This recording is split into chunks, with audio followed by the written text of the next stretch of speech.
So you want to be on Sephora Squad. Okay, let's talk. Let's get into the tea. Before we begin, can we get into this top from Classy Network? Like, the girls is sitting. Like, I'm not wearing a bra, but the pads in this top, classy. Be locked in. So if you guys didn't know, or if you're new, I've been on Sephora Squad twice already. I applied back in 2021 and I applied again last year, 2022. So this is me showing or giving my experience. So when I saw that applications were coming out again, I decided that it would just be better for me to offer insight on Sephora Squad rather to try and apply again. Like, if anything, I feel like I can be like an unofficial mentor for the girls who are planning to apply this season. So what even is Sephora Squad, right? It's basically you apply to become part of this team that is hosted and funded by Sephora, and it's a year-long partnership that is inclusive of people from various backgrounds, whether it be different races, different disabilities, different religious beliefs, like people from all different walks of life, creators who are passionate about beauty, brought all together to be a part of this ambassadorship and partnership with Sephora. So then that's why they call it Sephora Squad, because gang, gang, gang, yeah. So application process, based off the website, they make it sound super easy, and it really is just that easy. You create an account, you fill out the application, which takes literally, like, if you're good, it could take you like 10 minutes, but it says it will take only about 20 minutes, which is pretty on par. And then the last step is to encourage your followers to submit testimonials on your behalf. And testimonials are basically just, we'll get into the nitty-gritty. Okay, so if you're watching this, applications have already opened. They opened March 14th, 2023, and they close on the 4th of April. Finalists will be announced, they said, on May 8th, and then you guys will go through the negotiation process on the back end when you figure out that when you know you're a finalist, and then it'll be announced to everybody else on the 21st of June. So that's like the timeline. Now let's get into the tea. If you're a beauty creator, which I think anyone who has a desire to talk about beauty, whether that is hair, makeup, fragrance, maybe an element of wellness and skincare, if you can speak to any product within Sephora and that is housed in Sephora, like any brand, I think you should apply. So I went on my Instagram story and I put up a question of basically anybody who wanted to ask me Sephora Squad related questions. So the first one is, what do you feel sets an application apart? I think it's your why. Like, what do you feel makes you so unique? When you think about yourself in comparison to other creators, what have you carved out of the internet for yourself? This little itty bitty corner of yours that's in the internet, why do you think you create content? Who do you create content for? Why do you create content? Why is it important to you? What are your brand values? And how does your purpose or your passion play into those roles? And I say that because you're applying among other applicants, thousands of other applicants actually, and I think it's really important with the 2 questions that they do ask you. It's really important to, in so many words, describe those things flat out. Why should they pick you? Why would they be lucky to have you? The way you should phrase it, or the mindset shift in your head, is like, you shouldn't be lucky to be on the squad. Why should the squad, or why should Sephora be lucky to have you? What is it that you do that's so unique to you and your followers, or what you offer, that it would be a disservice for them to not have you on the squad? That's kind of like the mindset shift you should have and what you think about when you're applying. Like, I'm sure a lot of people have applied already at this point, but I know there's some people who haven't. So I also was that person who waited like a week or so to submit my application. And even then, that was my first year. Even then, I was like, oh shit, like I made it. I mean, obviously I didn't know until May, but I was applying at the last, not necessarily the last minute, but I was applying later. I didn't know what Sephora Squad was about. Like, all these things were so new to me, but I knew what I had to offer was really great and really different, especially because I'm a type 4 kinky coily natural hair girl that breaks down and debunks myths, and I try to teach people how to have a better relationship with their hair, have healthier hair care practices, simplifying hair care in a way that makes it easier for Black women or people with curly hair to just not feel like their hair is I don't know how to explain it, but you know what I'm saying. So for myself, my beauty content is heavily centered around natural hair that empowers people to have a better relationship with their hair. You can already see how I'm positioning myself to be like, you're not gonna find many people like me. Within the creator space,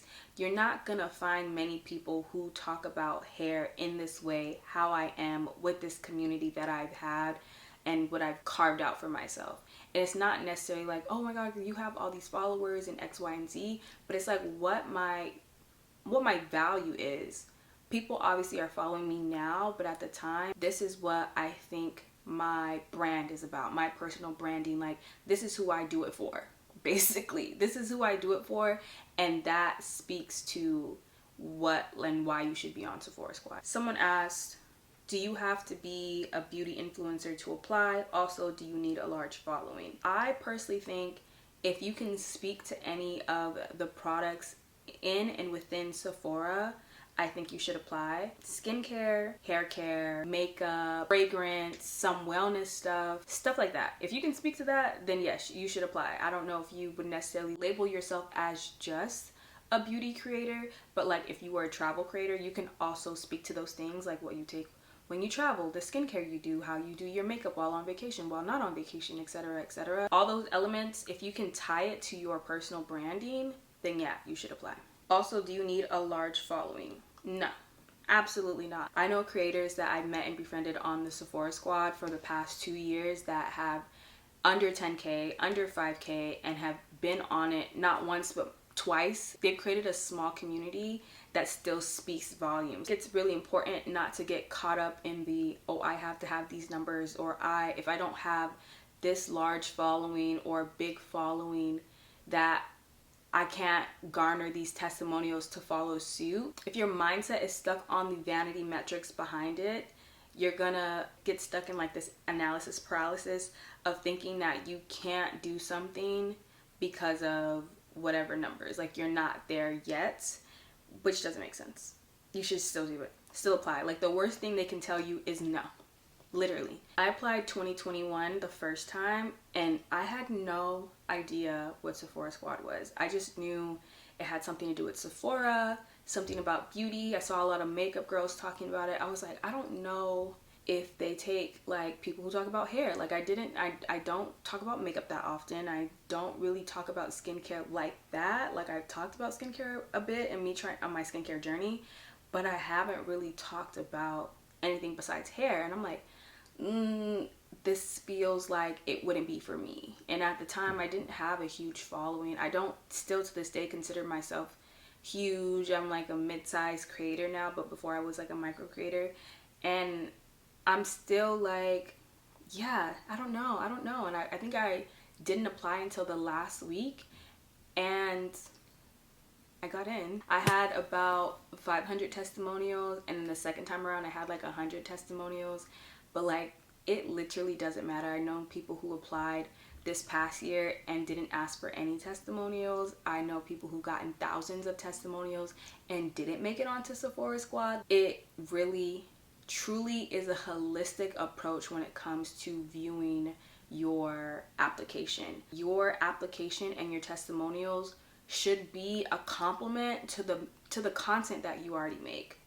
It's not necessarily like the testimonials are there as like oh wow, I'm gonna read a couple of these and see what her community is saying, because if they're saying these things, they've already been basically saying these things through your content, through your comments, through your DMs, supporting your content. You know what I'm saying? No one's gonna read 500 testimonials. Like, they're not gonna read all that, but they know that at least the quality of the testimonials that you're receiving are gonna complement the type of content and the type of community you've already created. Does it make sense? Like, your application, it's only 2 questions, and I think there's a word limit on them, like 300 words. I don't even know. So it's like you can only say so much because your content should be speaking for you. Someone asked, is it better to apply early? Like I said, I feel like it does not matter when you apply. I've known someone to apply really, really, really late and get in. I applied the first time, say a week before. Didn't matter. It's honestly just to give yourself enough time to encourage your followers to give you testimonials. You know, like the algorithm, sometimes they just don't be messing with you that day or that week. You know what I'm saying? So you want to give yourself enough time for your followers to see that you've applied, to see that they can submit testimonials on your behalf. Testimonials, let's get into that too. I feel like your testimonials shouldn't just be anything. I don't know if other people have experienced this when they've applied and they've been able to read your testimonials. Like you don't have access to see your testimonials, but you can ask your followers to screenshot them or DM them to you or whatever the case is, or put them on their story. Sometimes the quality of the testimonials, I think they matter, because sometimes people will say the most outlandish things, or like they'll say things that don't really correlate to like what you actually do.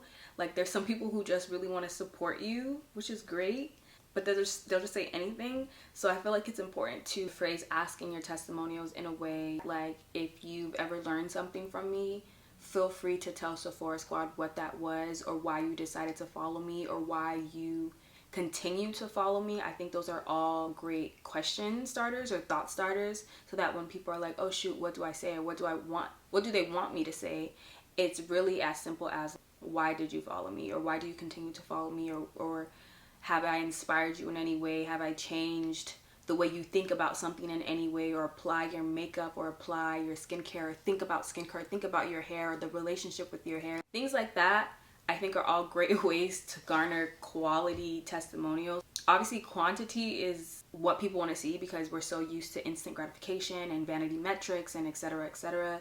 But it's like real quality testimonials I think are so great, not even just for the Sephora Squad application, but I think to actually get a sense of why your community loves you. I feel like it's so affirming for the creator to see, like, even if you don't make it onto Sephora Squad for whatever reason, it's great to see people support you and like support you out loud, and to read that. And I feel like it's such a motivational boost for the creator to like keep going. But that's just my thought process. You don't have to do that. You don't have to have thought starters or anything like that. You can, you know, ask for testimonials or not. But either way, I think they're great. But I can see why it could be daunting for some people. But I just want to let you know that those testimonials, it's not an end all be all, and it doesn't have a great stake in your application. They're just complementary to what you already create. They're not going to read all XYZ.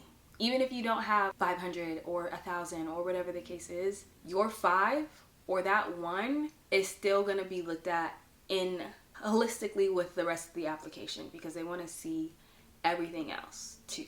Now let's talk about after the application process, the negotiation part before it gets to Sephora, or you being a Sephora Squad member, because I think those things matter too when it comes to money, or how much you're making, or XYZ. Someone asked, do you get to choose how much you're paid for each collaboration? So you basically are negotiating your rates with Sephora during this time between when the finalists are announced, meaning like they let you know you've made it, and between the time they actually let everyone else, like they let the world know who is on Sephora Squad. I think there's about a month in between those dates where you're negotiating, you're settling on a price of all the different variables and all the different deliverables that could potentially be used in the future for whatever opportunity comes forward that's not already negotiated for your main contract. I don't know if that made sense to everybody, but stick with me. So you're basically creating rates, or you're setting rates for the year duration that you're going to be on Sephora Squad. So that could be your standard YouTube, IG story, IG reel, carousel, static photo, TikTok story, possibly Sephora channels, like anything that doesn't have to be on your individual content but would be on Sephora. So it's kind of like UGC in a way. So all the deliverables that would be for Sephora. Same like social assets, YouTube, TikTok, Instagram, Pinterest. I think they also have Pinterest on there now too, but you're negotiating your rates for all those deliverables all at once in that one beginning stage, because that's going to lock in those prices for the year. Those things also include not only your individual influencer social assets, Sephora's social assets, but also things like digital event attendance, in-person event attendance, video shoots, but they also incorporate usage for the year and exclusivity. Those are things too that are important to think about. And I typically would, whatever like my rates are, I typically would negotiate up about 30 to 35% to account for exclusivity and usage. So yeah, those rates that you're negotiating in that process are pretty extensive. It's really important to be mindful that you're not just thinking about what those rates are for just that social asset or just those deliverables, but like the potential for it to be used, those exclusivity dates that are being surrounded on it. Like if there's 5 days of exclusivity versus 10 days, like those exclusivity dates are also negotiable. So things to consider if you do or do not have management, because the first and the second year I didn't have management yet, but I was able to at least advocate for myself. I'm pretty proud of myself for how I negotiated it and the help I was able to get being so new in the game, because I only started doing influencing in 2020. So yeah, so those rates actually are pretty extensive, and they will definitely vary person to person based on like their platform size, on which platform, and you know, if you have management versus if you don't have management, things like that, to be able to negotiate and advocate on your behalf. But an example for calculating your rates is like 3 to 5% of your platform size or your platform following, and that kind of gives you the rate for like one video, something like that. If you plan to negotiate with Sephora Squad, upping it upwards of 30% to account for usage and exclusivity. That's an example of like how you could potentially negotiate on your behalf when it comes to Sephora Squad. So let's talk about the benefits of being on Sephora Squad, because yeah, I could probably go on for days. Like I think I was just so new to everything that I was just like, it was almost overwhelming.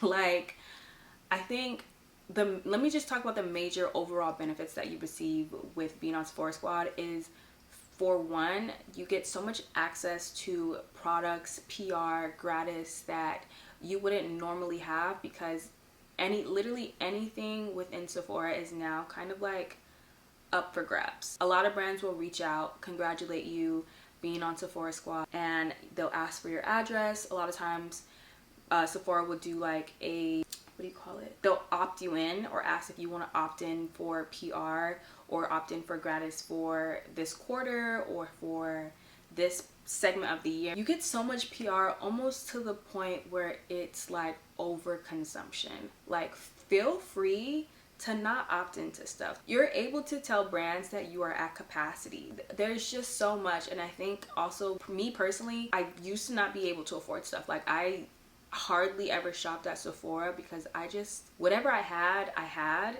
and I just didn't have the coins to like go out and buy things from Sephora. When you're a smaller creator, or if you come from a more humbling income and financial situation, you know how hard it is to try and like be a creator and stay on top of trends, or like, you know, having the next Fenty lip gloss or lip pencil, or having the next fragrance, you know, that's trendy. Like it allows you to be on top of trends and get ahead of things that would put you or accelerate your content to be at the forefront of the trends when it comes time to it. So I feel like that is a great benefit of being on Sephora Squad. Another is being able to attend events, and I think just in general your visibility is increased. Like brands are seeing you, and not only brands within Sephora, but like in general, I think you get put on a radar of like, okay, this is the next level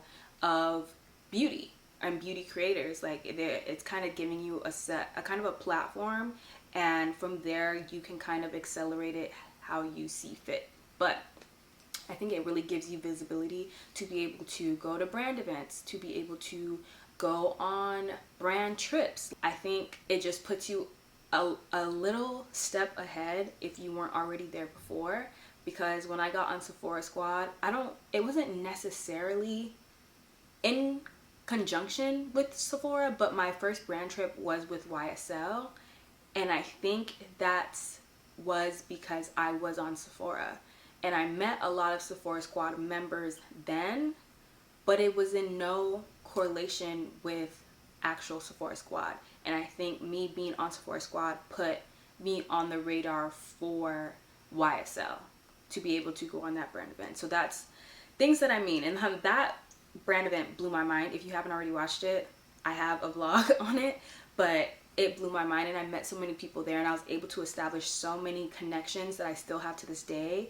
Like, that's where I met Tanya, Life of Tanya Marie. That's where I met Shayma Ali. That's where I met Monica Style Muse and her brother Juan and her cousin Christine and their friend Celine. Like, people who I still interact with to this day and who are still so fundamentally a part of my growth when it comes to influencing and content creation. Like, I think being on Sephora Squad gives you access in ways that you wouldn't have access before, or having to fight through, especially if you're a person of color, especially if you're just if you deal with any of the isms like colorism, texturism, featureism, racism. Like, I feel like it puts you a step ahead, and it doesn't necessarily level the playing field, but it creates a level of equity that you would not necessarily be able to get on your own if you've been struggling. Having that opportunity presented more opportunities is basically what I'm trying to say. Because now, being on Sephora Squad, and I was talking about this on my TikTok live, but like, being on Sephora Squad, I was able to go to that YSL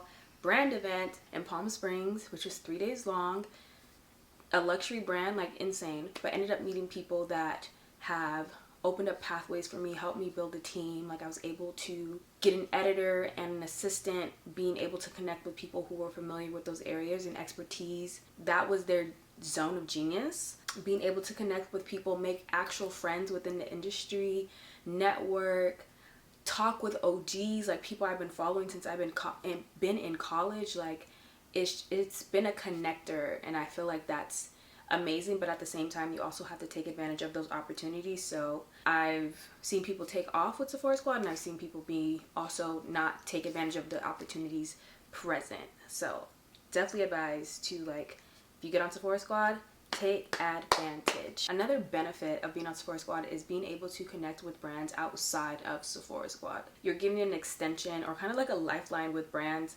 to be able to facilitate conversations that are outside of the scope of being on Sephora Squad. Even if you maybe are offered PR with Sol de Janeiro or One Size, that gives you leadway to be able to work with them and create your own relationship with these brands and brand managers and people who are on that team, without having Sephora Squad being the middleman to facilitate those relationships in a contractual way within your Sephora Squad contract. So now you're able to either reap more money, create your own relationship, and that even those relationships can take you farther, because now you are like without the middleman in the center. But being able to be on Sephora Squad gives you the visibility, gives you the PR, gives you, you know what I'm saying, like those advantages. Another great benefit of being on Sephora Squad is the ability to be in connection with other creators that look like you, that are on the same path as you, that are on the same level as you, being able to kind of have coworkers in this industry. As entrepreneurs, as creators, like, we are kind of solo dolo when we are in this journey of being creatives and influencers and content creators, etc. And unless you're building your own team, unless you have your own team, you are your own team. So being able to connect with people who are working towards similar goals as you, you're able to break like a wall of transparency, and being able to connect with people, if that leads into friendships or leads into collaborations down the line. Like, you're put in these spaces with people from literally all different walks of life that can pave the way for something better to happen, whether that's like paid transparency, bouncing off ideas off of each other, finding new friendships, being able to travel to new places together. You're put in the same group as these people. It's up to you how you want to take advantage of the opportunity. So my experience, when I applied to Sephora Squad, I was like the new wave of influencers that had started during the pandemic, and it was 2021. I didn't know what Sephora Squad was, if it would benefit me, if I would benefit them, because I thought it was more so for makeup and skincare. Mostly makeup. I saw a lot of people talking about makeup this, makeup that. How can I fit into that space? But you know, I was like, you know what? F it, like this is an opportunity. If I don't do it, I'll never know. So I rather try, and at least I'll hear no. And if I make it, then I make it. But I was just going with the idea that, you know, just fuck it, we ball. So that's how it started. And I actually moved from there into making it into the 2021 Sephora Squad. That year I was contracted, I want to say 10,000 or so for the year partnership. And I was like, at first I was like, what the heck, like this is not what I heard from other people about how much they make. But at the time, I don't remember what my follower count was, and I don't say that to say like it matters, but it matters when it came down to negotiating my rates. And I feel like at the time, whatever my rates were then, I also had a set number of deliverables that I was contracted for the duration of the year. But that is not where the money is. And I feel like it's a great starting point for, I mean, I can't speak for everyone that was on the squad that year or years prior, but it was a great starting point for me. I was like, okay, I'll still use this as a opportunity, you know, to learn in this space. But what was new to me during that time was how many other potential opportunities that were available to me afterwards. So Sephora will come in via email from other brands who will be running campaigns throughout the year. So there'll be potential opportunities to opt into and survey for that you may or may not get, but if you do get, you get an addendum to your contract, which is then added on to like your total. A lot of times I would be offered opportunities for me to opt in or to survey in to see if I would be a potential, a possible candidate, or I guess you can say, for that opportunity. And the ones that I really gravitated for, and the ones that I thought would be a good match, I opt in for and then wait to hear back if I was accepted. And then I forget the number of incremental partnerships that were offered to me or that I accepted and were addended with my if they were like added to my contract. But I will say that first year, I want to say I made about 50K throughout the year instead of that 10 or 12K. So it was like a lot more opportunities that were added onto my contract. And now the 2022, I ended up applying again because I was like on the fence. I was like, I'm not sure if this will work out, like applying again, even though I knew from the first time I was on Sephora Squad that there were people who were on there a second and a third time. And I was like, oh wow, that's different. Like I mean, obviously I was new to Sephora Squad. I don't know what was the norm or not, but I was like, oh, okay, like that's possible. So I was like, okay, let me apply a second time and see how I can take advantage of the opportunity. I know the first year, one major concern for me was not having enough hair campaigns. And I think I was one of few people on the squad that year that had my hair texture. So it was hard for me to pivot away from doing hair campaigns and going more into a skincare or makeup component because I wasn't being offered a lot of hair campaigns to begin with. So that was like my biggest gripe. And when it comes to my personal experience with being on Sephora Squad my first year. Now my second year, I want to say the squad in general was a lot more diverse. I was also able to meet people because that's when we were able to do in-person stuff. My first year, every event that we did, all the events of the first year were digital because it was 2021. We were still in the height of the pandemic, etc., etc. So the second year, we had a lot more in-person events, which was great compared to the year before. So I was able to actually see people. But not only that, I just noticed that there was a lot more girls who looked like me, who had the same hair texture as me, which was great because it offered more diversity within the squad itself. And I was like, okay, great. If there's more natural hair girlies, that means there are going to be a lot more hair campaigns in general because you're going to have to, like, you know what I mean? Have those opportunities. I thought that was great, and I think that was a good a great concern that I brought up then to talk with like FOR, which is like the middleman between Sephora, like that's the agency that Sephora uses. But that's a concern that I brought up with them. They were very willing to hear my concerns and we made it work that first year. In the second year, I got a lot more hair campaigns, and that's something I negotiated within my contract of being able to, you know, have a set number of hair related campaigns so that I found this partnership to be mutually beneficial. So my second year, when it comes to my experience, it was a lot better. It felt more connected to the squad, for one, because we were able to be in person. I was able to see people, able to meet people, network with people, but also see like everyone all together. And it just, something about it was like, oh my God, yes, like I love this. It feels so much more like a community, like an actual squad. What other things about my experience? When it came to negotiating, you know, contracts and stuff like that, I think I was quoted around 40K for the year, but I had made well over that. I want to say I doubled that with the incremental partnerships. And I was even a lot pickier about the brand opportunities I opted into and accepted, because I wanted to make sure that, of course, yes, I'm making money, but I wanted to make sure I kept that trust with my audience, because I didn't want to just be taking anything like brand sponsorships on eye cream when I don't use eye cream or necessarily believe in eye cream, without like peptides and specific serums, and you know what I mean? Like there's my certain brand morals and values. I needed to stay true to them, even though I saw an influx of money coming in. So I was making sure that I, you know, and that's just something to consider. I don't want to ramble too much. But anyway, when it came to money, that was the year I think that I made 6 figures off Sephora Squad alone, which was amazing because it made me financially stable in my creative career. I mean, obviously I was saving well before then, like 2020, 2021, to be able to save up and create like a safety net for myself. But being on the Sephora Squad created financial stability for me, coming from, I was very low income before.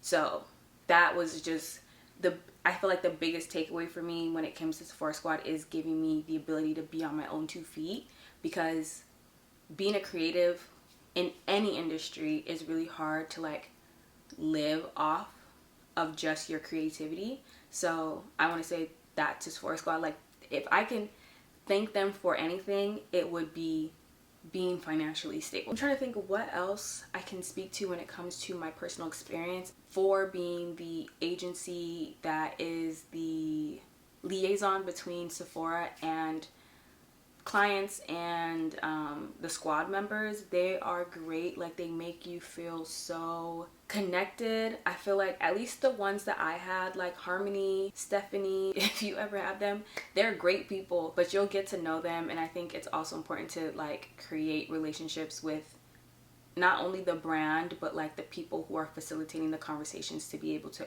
bring you opportunities. But definitely I say take advantage of everything.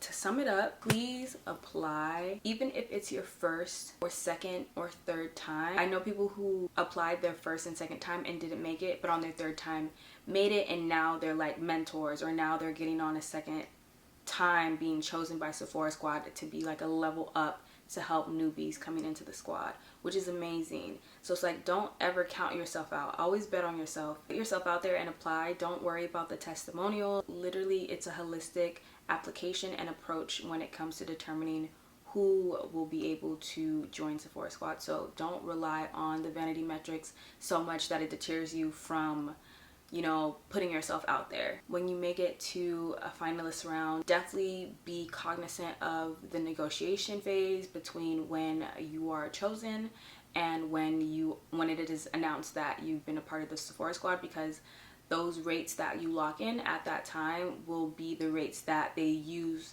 for not only the main contracts, but the incremental partnerships and potential new partnerships that are getting added onto your contract when they do come in. Be mindful of that, because your platform may grow and increase during that 1 year, and the rates that you lock in then may not be the same rate that you end up at the end of the year. When you do make it to Sephora Squad, definitely take advantage of every opportunity.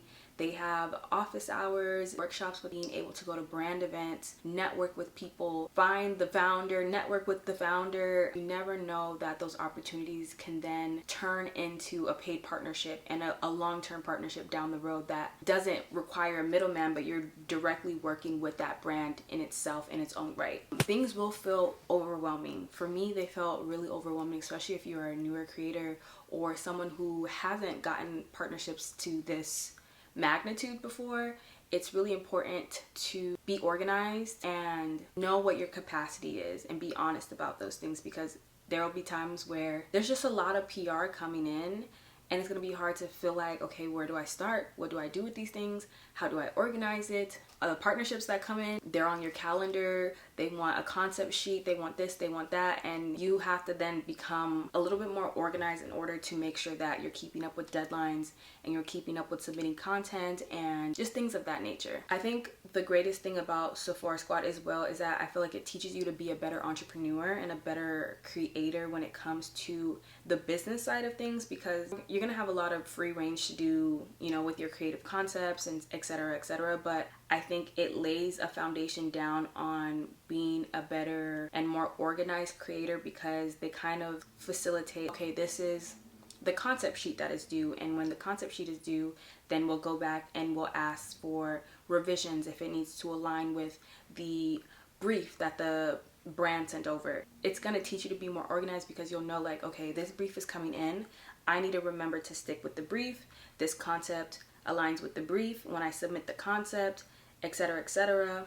They'll submit it back, and then when I have a deadline for when I need to submit the content, and the content will be due, and if there's revisions, they'll send it back. And you know what I mean, like keeping up with all those things, I feel like it'll eventually create a structure for influencers, creators to then have and run something that feels more like a business, like a working, how do you call it, like a wheel of like, okay, this is how I'm going to be creating content, because now I know like what brands look for on a structured basis and what Sephora is looking for on a structured basis, that like now I can implement these small things into the way I create my organic content or sponsored content with other brands. Not only will those takeaways be valuable to you and your brand, but how you work with other people in the future.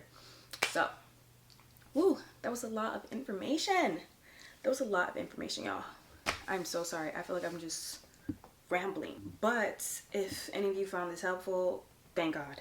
I just want to make sure that I'm able to, in a way, like I said, be an unofficial mentor to people who were thinking about joining Sephora Squad, or I don't know, wanting to try it, if not this year, the following year, whatever the case is. But I highly suggest that you do it. And if you have any more questions, make sure to leave them in the comments below. And if you like content like this, subscribe. But I'll see y'all in my next one. Okay, bye.